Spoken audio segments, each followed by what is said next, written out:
Hello, hello.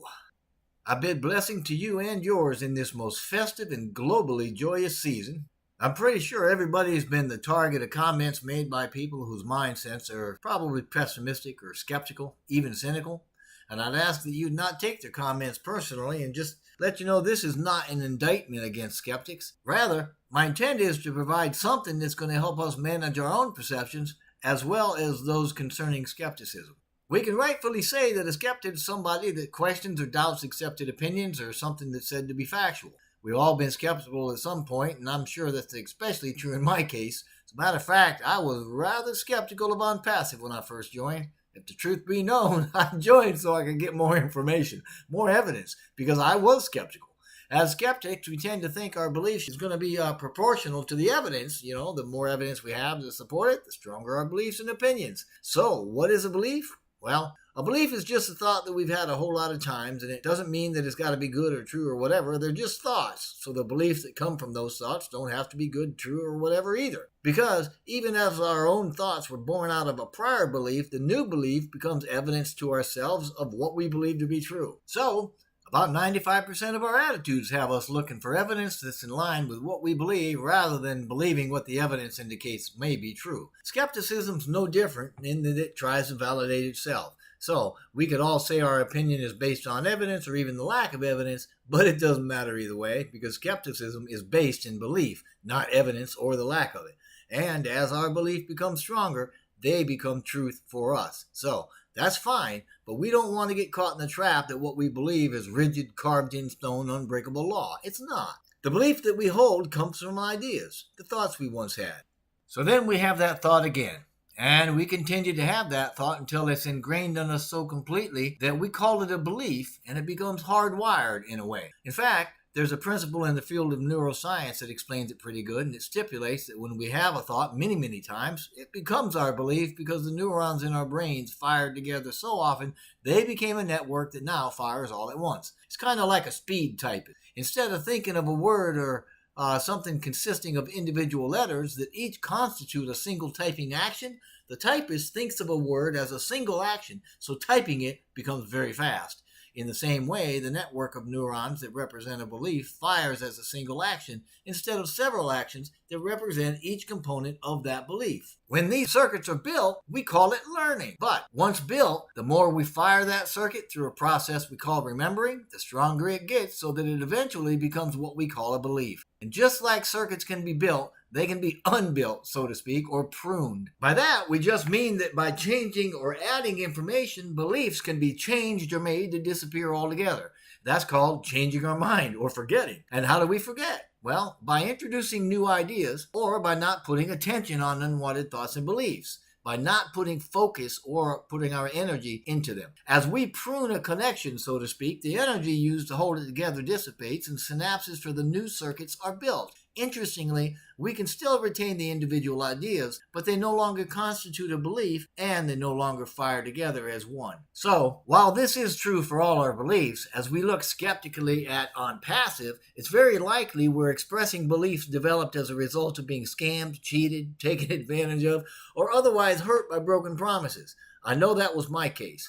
I've been cheated several times through online marketing endeavors, and it's only natural to be skeptical after that. When I first heard about the promises of ONPASSIVE, I went full-on skeptic, man, and I tell you, who could blame me, right? I'd never seen a company promising a fresh, new, complete, automated, done-for-you system that saves time and generates residual income under one roof with the lowest cost on the planet, much less one that actually had it. I mean, hey, that is a whole lot of promise. It's unheard of. And it not only goes against the entire online model, but everything else that we've been taught about business. So I can appreciate a skeptic because I are one, just not with ONPASSIVE anymore. Through pruning our beliefs, we can gradually allow different, less skeptical perspectives until we reach a point where skepticism is replaced by hope, then expectation, then anticipation. That's exactly what happened to me, and that's what happens in all cases where skeptics become believers. That's because skeptical opinion is based in our conscious mind. our analytical brain, which we access every day. This means we have access to those thoughts and can change them by changing the information they're based on. And if we understand for ourselves that our skeptical behavior is information-based and that it's readily changeable, then we have to agree that we can change our mindset to become healthier and happier with much greater success. Cynicism's a little bit different, so it can represent a greater challenge, kind of like, a cynic is somebody that believes that people are motivated purely by self-interest rather than by acting for honorable or unselfish reasons. As such, cynicism is based in the subconscious and can usually be correlated with an emotional set. That makes changing a cynical opinion a lot harder because, generally speaking, it doesn't just go against the surface beliefs a person has. It focuses on underlying beliefs that are core memories of personality. As an example, if we're cynical towards OnPassive, it's likely because we simply don't believe that anybody would create a business at great personal cost that provides value to its members through a vision of lifting the human condition.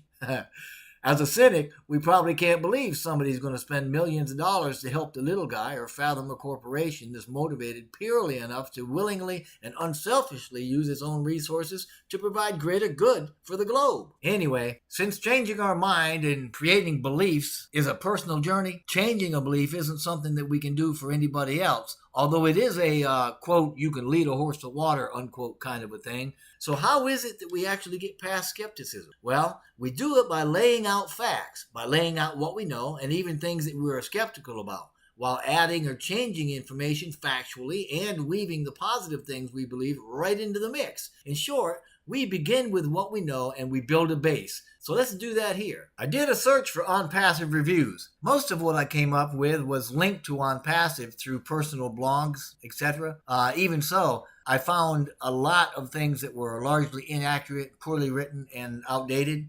Much to my surprise, there were seldom names and specific dates on these sites. Some of them were written under the guise of a review when they were actually a marketing piece to join GoFounders. Others were actual reviews, partially true, usually outdated, and lumped in among advertisements for other MLM opportunities with other links for reviews of those as well. As a result, I decided to go after third-party OnPassive reviews posted as actual company reviews written by those purported to be actual employees. The first page of results from an OnPassive company review search had the Better Business Bureau listed near the middle. I took time with it here because for any number of reasons, people seem to think that the BBB has authority to do something about scam artists and such, but they don't. Nevertheless, I've posted it here and I've listed what they say about OnPassive as well as some other information about the BBB that you may not know. The BBB lists OnPassive as a multi-level sales business.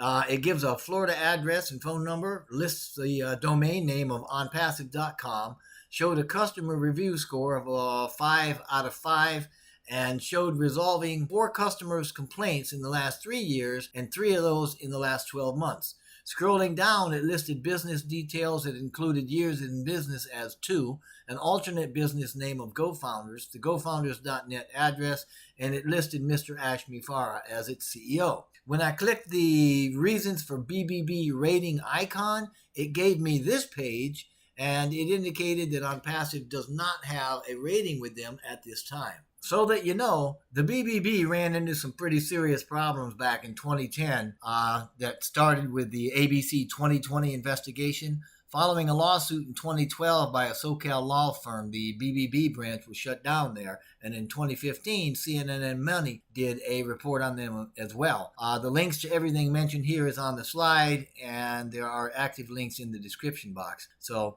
there were more results listed on the first page of the search. And some of those were purportedly written by actual employees and posted on the online businesses. I've listed those here as well, and we are going to go through those.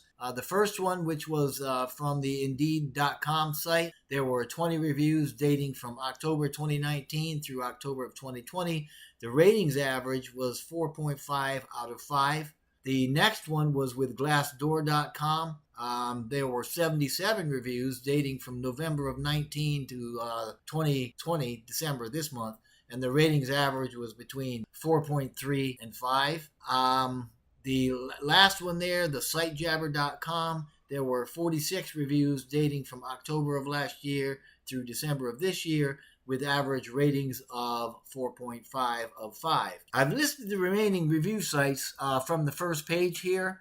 These reviews were not used since they were done by individuals, which weren't employees, and anybody wanting these sites should be able to do a search for, quote, OnPassive Company Review, unquote, just like I did, and get the exact listing I got. I used the Google search engine. I was a little surprised that some of the stuff that I'd previously seen on the net didn't show up, and in particular, there was a couple of videos that showed up a year and a half ago that didn't show up again. I mentioned these simply because, while not actually reviews, they were based on actual OnPassive events. One of those was about a subject line of an email sent by our CEO, Mr. Mufara.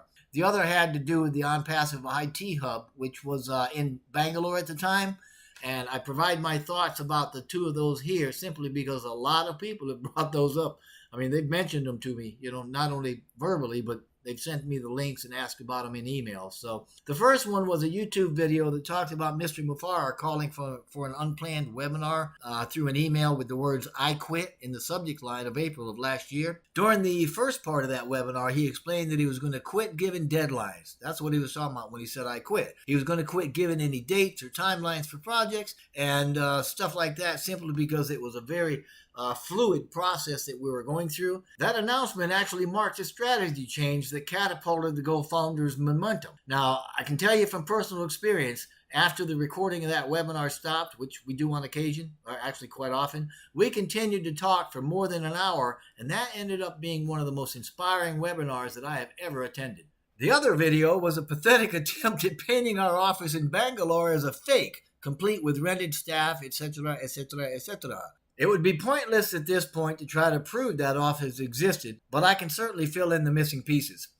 Our first office was a rented space in Calcutta. Then we moved that office to Bangalore. Again, it was rented. However, a few months later, we moved again to High Tech City. So let's get that out there, okay? We hold a lease from DSR Inspire, whose name's on the front of the building, right, for the entire building. And if you search that, DSR Inspire in Hyderabad, you get the address listed here that I put on the slide.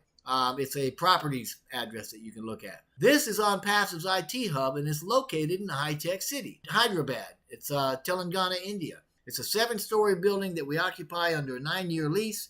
There's a basement, a ground floor, 5 working floors, and a top floor. It's called a terrace, and this has a cafeteria in it. Now, none of that should matter, I guess, but what's interesting is if you Google the name, DSR Inspire, the name on the building, you're going to get a page that talks about the building. And after opening the page up and scrolling down, it's going to give you information about the building, and it lists specifically OnPassive as being the occupant of every floor in the building. And I'm also listing this site as a recent view of the building from a passing train, just so that you can, I thought it was interesting, that's all. So anyway, we set a baseline of belief here from the huge amount of data that you can get online. And even though I think some of what we find online is questionable, there is a great deal more good, so it really can't be ignored. We've looked at all 8 unique results on the first page of my search, and that search was, again, quote, OnPassive Company Review, unquote, using the Google search engine. 3 of those results gave us close to 150 reviews on third-party sites with an average rating of about 4.5 out of 5. We stayed away from the non-third-party sites as well as those by the GoFounders authors, simply because of obvious bias. And we also looked at the BB site, or the Better Business Bureau site, which was also returned in the results. Sites that showed up on the search that we did not pursue are also listed for you. And we addressed 2 particularly shameful videos, in my opinion, and also saw some compelling evidence that our office in High Tech City is as we purport it to be. So, as good as all that is, the information available to founders through the GoFounders platform is a lot more complete. We've gotten in-depth contextual information and had some of our products explained by Mr. Mufara doing these webinars. Of course, not all of these products are ready, and not all of them have been shared. The majority of these that have been listed have been nicely explained at one point or another during private webinars, but some others have not. And I'm not going to go through them here, but the short descriptions are provided for, a bunch of them, in previous videos, one of which is called the MLMer's Paradise. So, let's address the elephant in the room, so to speak, and let's talk about why we haven't launched. I mean, all year long, we've been saying we're launching this year, right? Well, I'm certainly not gonna, to use Mr. Mafar's words, insult your intelligence by telling you that I expect that to happen, even though I'd be tickled pink to have a New Year's Eve soft launch. So why haven't we launched? Well, simply because OnPassive has been a massive undertaking, and the incredible momentum that we've experienced since December of 2018 has continued, amplified, and morphed. To explain this, let me give you a short history to add some information to what you already know. OnPassive started a couple years ago with a budget of about $100K and a launch window that was about 90 days. Now, by the time we were supposed to launch, somewhere between February and April of last year, we had already surpassed the expectation concerning founder growth. The Calcutta team's first challenge was to revamp GoFounders as a marketing platform. Since then, at every step, month after month, we've grown. Migrating from a strict marketing platform, we got our own developers and started creating our own products. In months, they became a product suite. Then they got so smart, they became a smart business solution. OnPassive became a global solutions provider, creating everything in-house. We then hired more developers and introduced AI to what had become an entire digital ecosystem. And these aren't just products, they're full-blown portfolio. We changed from a marketing platform with a few products to a smart and completely automated digital ecosystem with 50 departments. That didn't happen overnight. It happened in phases. 3, 4, 5 phases over the last 18 months. We added more money and better tech. We moved from Calcutta to Bangalore to high-tech city, and we added a lot more staff. And that stuff takes time.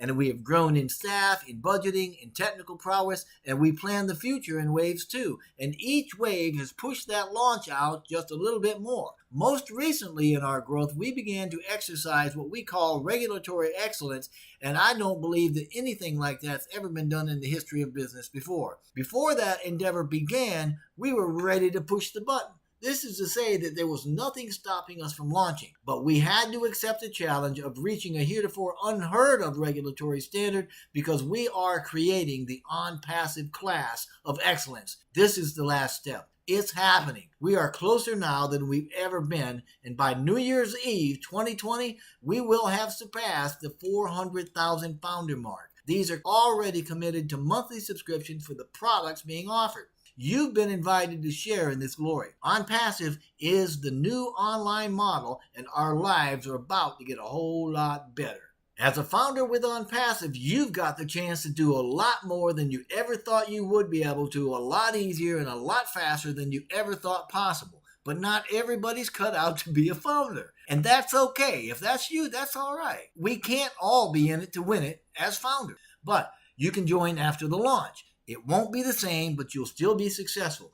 So I am saying that if you are an existing founder, good on you, right? But if you're not, and an existing founder invited you, get back with that founder, sign up in their team.